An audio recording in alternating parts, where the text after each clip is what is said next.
Of all the questions that we asked in the survey, the one that by far got the most media attention in Israel was the question where we asked Israelis whether they strongly agree, disagree, or strongly disagree with the statement, Arabs should be transferred or expelled from Israel. I think at the PEW Research Center, one of our goals is to study religious groups around the world. Every society is divided in one way or another. I mean, essentially, that is the human condition. But what we find in Israel is that the extent of the division is stark. We have so many radically different ideas of what does Jewish and democratic mean. How does that work together? Israelis live in their own bubbles. People live their life in parallel routes. There has been a major shift in the Israeli Jewish society. We stick with our own. We stick with our people, the ones that are similar to you. Those are the ones you marry. Those are the ones you stay around. And those are the ones your kids go to school with. If you don't stick to certain rules, basic rules, your kids won't be Jewish anymore. I don't like definitions. I'm very bad at that, and self-definitions are very difficult. It's a bit complicated being in Israel. No common denominator. The values they see, they are completely different values. We're talking about religious identity politics. These two dimensions, religion and politics, are deeply intertwined.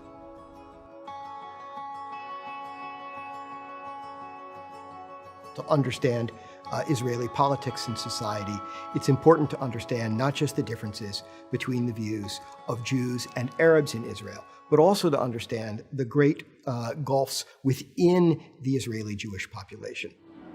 Israeli Jewish society is divided on a spectrum of religious observance.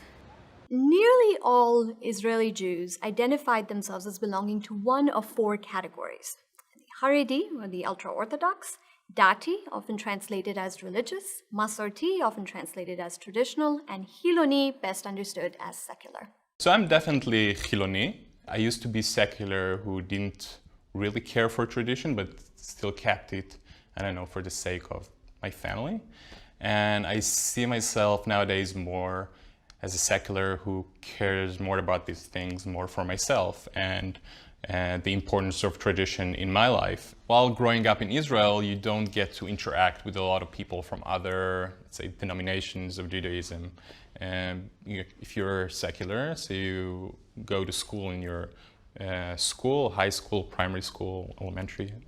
And if you're Haredi, so you go to Haredi high school and primary school. I think the Haredi community is probably the most complex community here in Israel. In the regular Haredi system, educational system, it's very strict about its rules. For example, the first girl I ever spoke to is my wife. I never spoke to girls. It's only boys and girls are separated. We've never met non-religious Jews. You know, occasionally you walk in the street, you go to buy something, you go to the mall, you see them, but you have nothing to do with them. They're like out there. There's like a big wall separating between you. It's not a physical wall, but you basically have nothing to do with them. As an Orthodox Jew, I have to keep some rules, etc. It's a tension between keeping the heritage, keeping the tradition, and passing it on. It's a liability. I mean, it's something on your shoulders, and between yourself as an individual. It's a complex thing.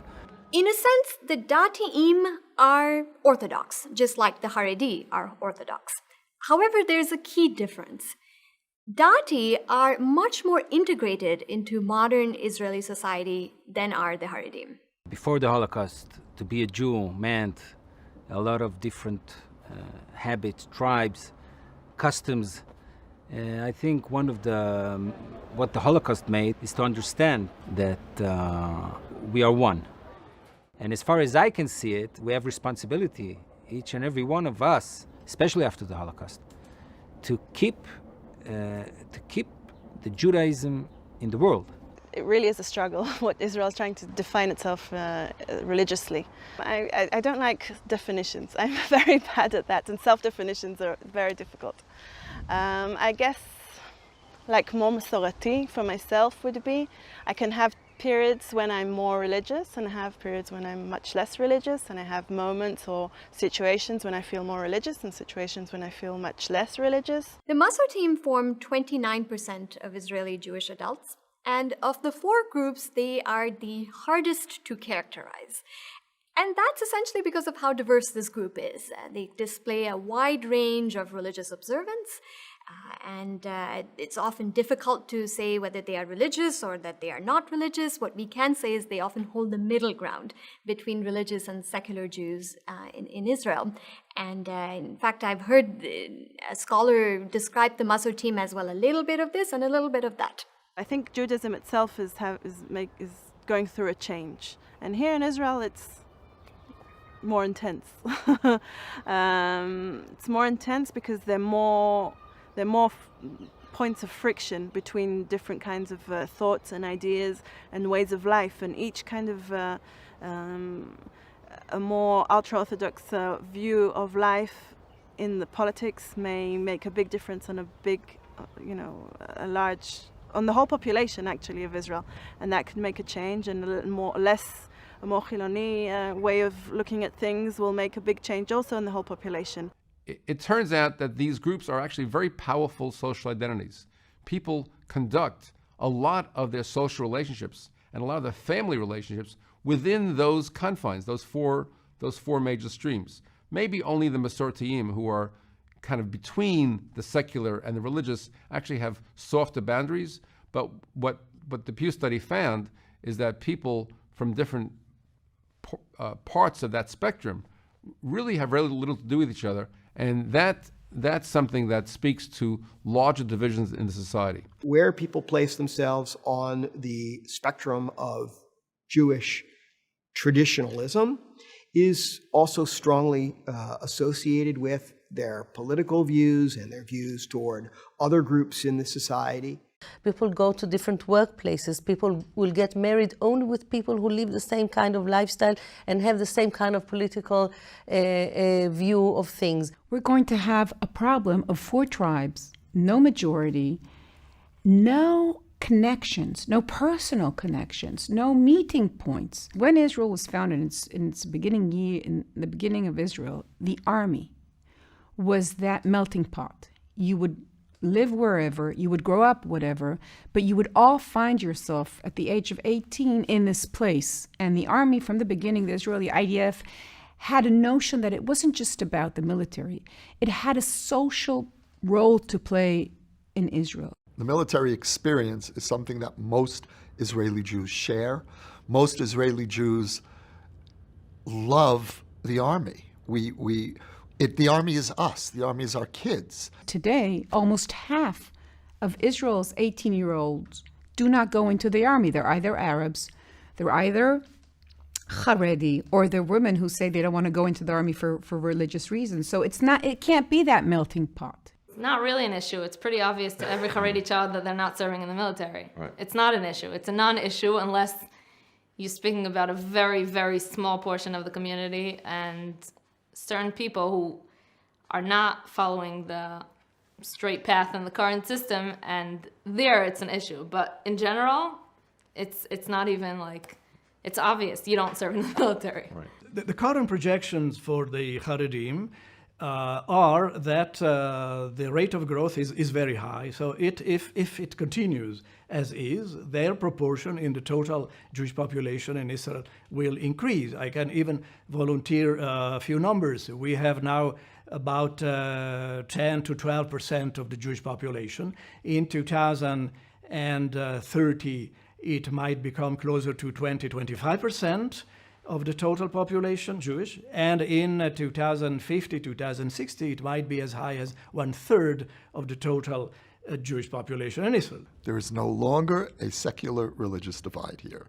What does exist very strongly is an ultra-Orthodox everyone else divide. The Haredi population today continues to have a very low rate of participation in the labor force. And men tend to study all of their life. The question is whether there will be a change in the propensity of the Haredi to go to work. If more Jewish men will go to work, they will earn more, and so the situation of their families will improve. There will be less of a need of a public subsidy. Maybe they will have more contacts with the rest of the Israeli population. In this study, when we asked people, can Israel be both a democracy and a Jewish state? All four groups said it can be both a democracy and a Jewish state.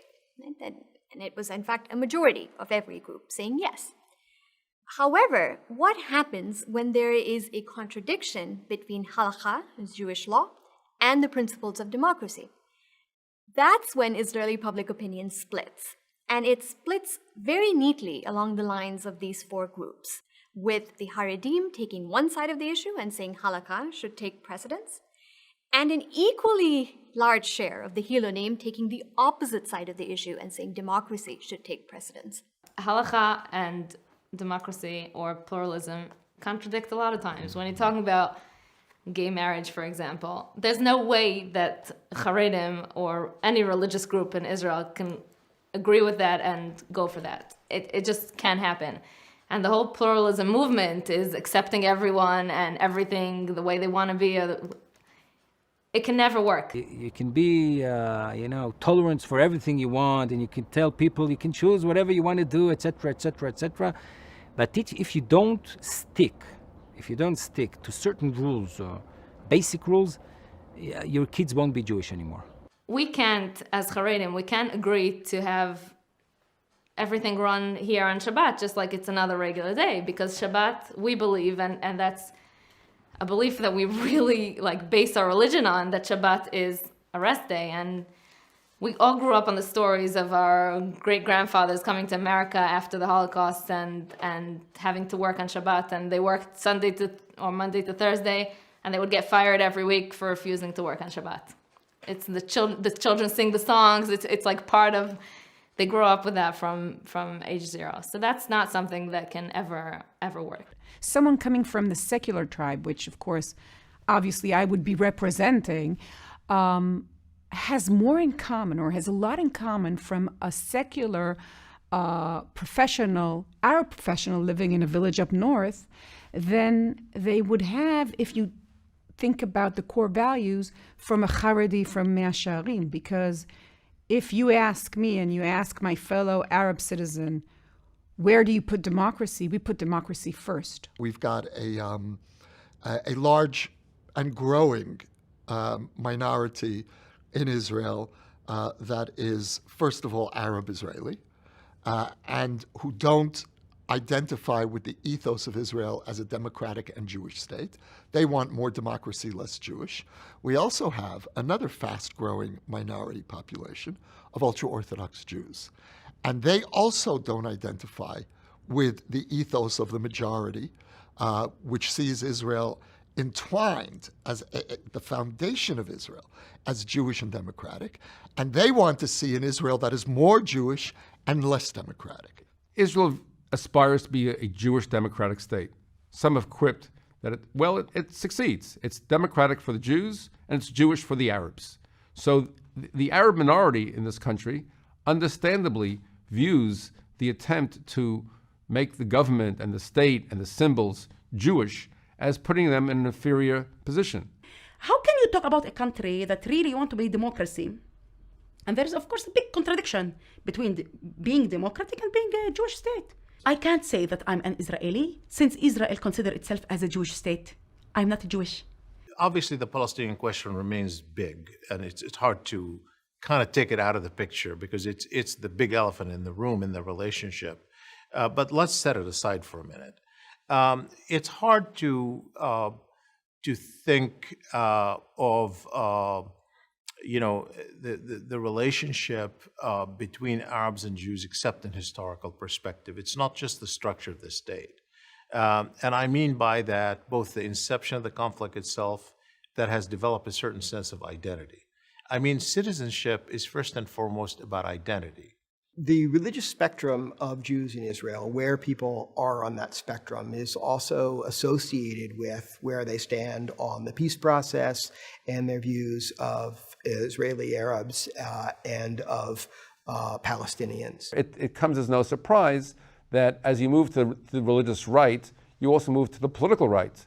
So we're talking not about religious identity alone. We're talking about religious identity politics. The turn to the right, the rise of ultranationalism, the expansion of religious groups, the focus more on Jewish identity, that has certainly created more tension over the past decade than after a period of what it looked really promising in the 1990s.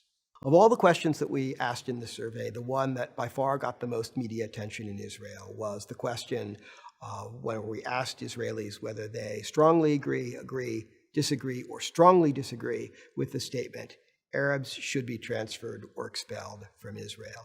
I think many people were surprised, particularly people on the left side of the Israeli political spectrum were surprised and frankly disconcerted. אנחנו רואים כאן התפצלות שהיא מסוכנת ביותר לחברה הישראלית.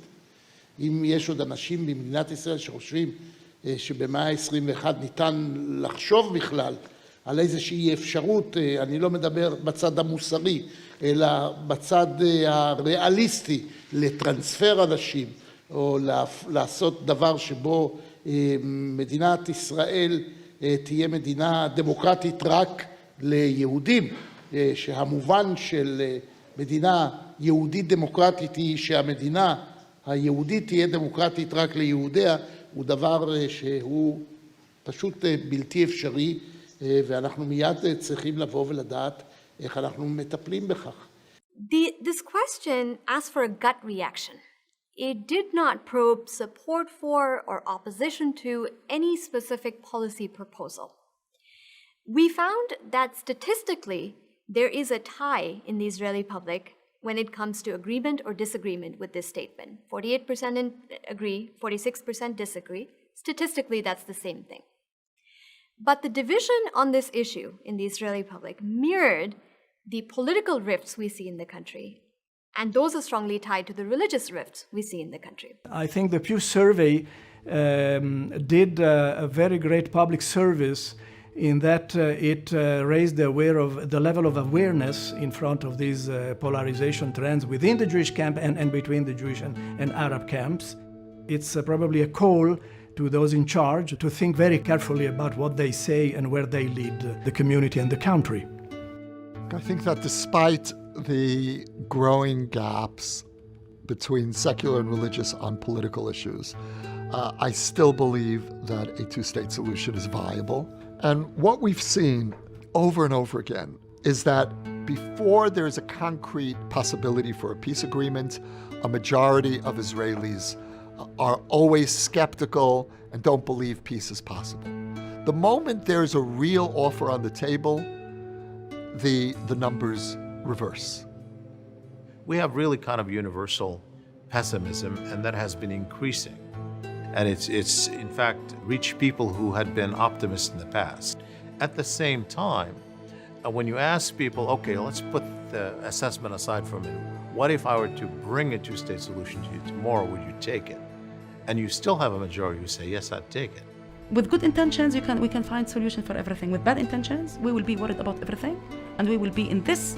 We will be sinking in such a situation forever. Inside Israel, we have a new emerging country where there's no majority and minority, but about 4 groups which share this land and have to share the understanding that no one's going away. No one tomorrow morning is going to be shifted, transferred, all of a sudden find a new homeland. We're here together and we have to figure it out.